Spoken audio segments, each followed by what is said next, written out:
Hi, everybody. Um, this is Scott again, Scott Camp Schaefer, therapist here in Austin, Texas, and I'm just wanted to take some time to talk this morning about the issue of hatred. And I think it's something that we've been a little more accustomed to in recent times than maybe in some previous years, is running into and experiencing maybe in ourselves experiences and feelings of hatred. And I often like to tell my clients that hatred and love are not the opposites of each other. They're actually um, two things that are more opposite are love and indifference. And if I feel hatred towards somebody, that doesn't mean that I don't care about them. That it's a passionate feeling, and it's one that is aligned with caring a lot about somebody. Now, that's not to say that hatred is a good thing, and I don't mean to characterize it as such. But when people have feelings of hatred that have built up in them, oftentimes it's we typically see it as an expression of intense anger, and underneath the anger are often feelings of fear and hurt, or fear or hurt. Usually it's one or the other. Sometimes it can be both. But when we experience hatred in ourselves, one of the key things that I try to find out with my clients when they're feeling hatred towards someone or something, sometimes it's hatred towards oneself. There's underlying that an experience of fear or emotional pain. And that is one of the key ways that I try to work with individuals who have those intense feelings of anger that we often see come out as hatred.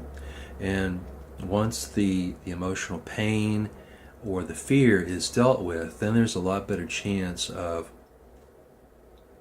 allowing the person to work out whatever it is that they're feeling hatred towards.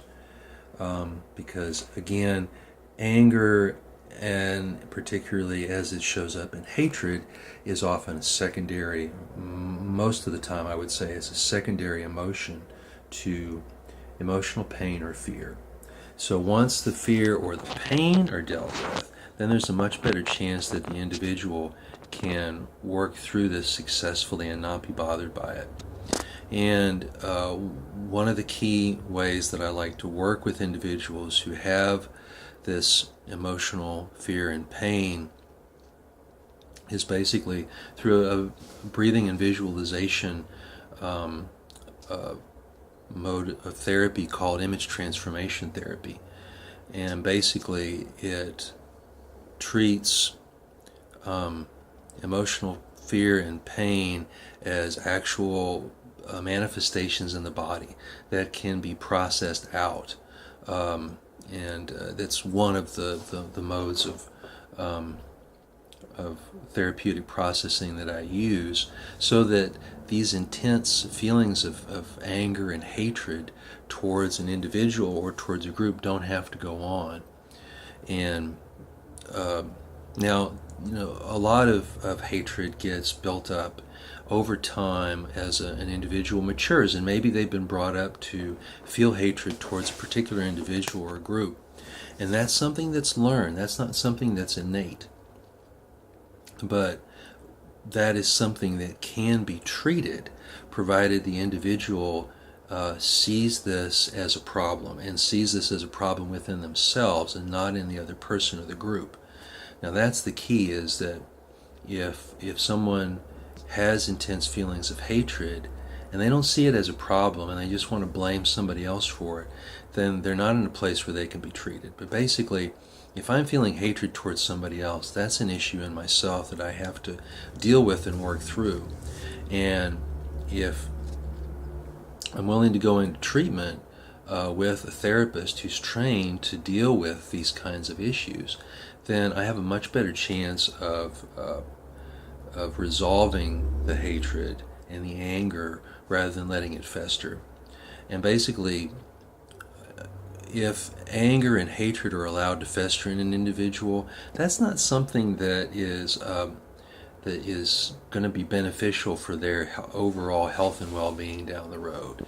There are plenty of people who've gone to their grave with intense anger and bitterness towards a family member, a friend, a social group, or whatever, and this is something that does not have positive health outcomes, and it can exacerbate any number of other conditions. So if you're somebody who lives with intense anger and hatred in your life, I really encourage you to work on it and to address it in therapy, because it's been called a poison for the person that experiences it, rather than the people that they're feeling it towards.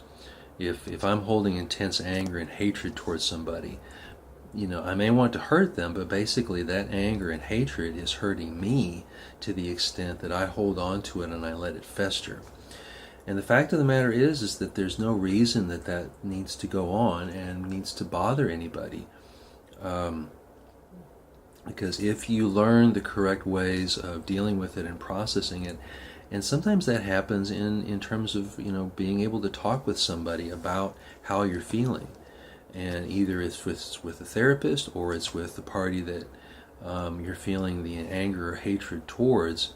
If you can identify the underlying feeling that goes with that, for example, the intense fear or emotional pain, then it becomes a less charged interaction, and you have a much better likelihood of working through that with whoever it is you may be feeling that towards, especially if they're a spouse or a friend who will probably want to talk with you about anything that you may be holding against them.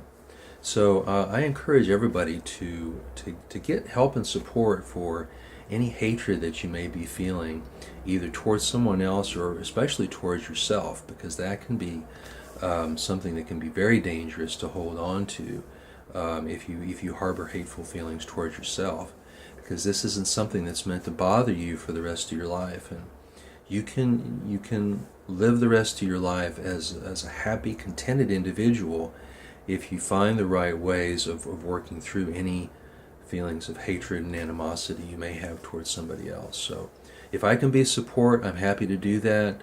You can call me at my phone number that's listed on my website, or just reach out to someone else, but don't let those kinds of feelings, if at all possible, continue to linger in you. And you have a much better chance of living a happy and healthy rest of your life that's not hindered by any feelings of intense anger or hatred you may have toward someone else or yourself in particular. So thanks, and I hope you all have a good day, and I appreciate you watching this little video.